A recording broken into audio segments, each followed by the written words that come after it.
దుర్భరమైన నీ జీవితాన్ని, ఎండిన ఎముకలు లాంటి నీ జీవితాన్ని, బలహీనపరచబడిన నీ జీవితాన్ని తిరిగి బ్రతికించగలిగే దేవుని మాట.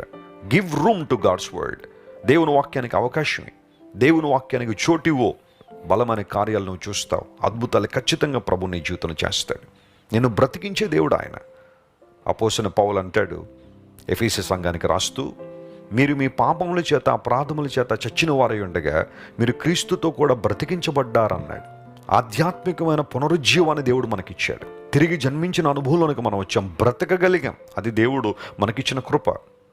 అది ఎందుకు సాధ్యపరచబడింది అంటే దేవుడు తన ప్రేమను మన పట్ల వెల్లడి చేశాడు, తన మహాప్రేమను మన పట్ల వెల్లడి చేశాడు.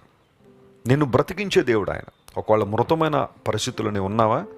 జీవితం అంతా నిస్సారం అయిపోయిందా? నిర్జీవంగా ఉన్నావా? ఈరోజు దేవుని మాటకు నువ్వు చోటు ఇవ్వగలిగితే, శక్తి గల ప్రభావం కలిగిన మాట, యెహోవా స్వరము బలమైనది అని కీర్తన గ్రంథంలో రాయబడిన రీతిగా బలమైన దేవుని స్వరాన్ని నువ్వు స్వీకరించగలిగితే, దేవుడు మృతతుల్యమైపోయిన నీ జీవితాన్ని బ్రతికించి తన మహిమార్థమై వాడుకుంటాడు.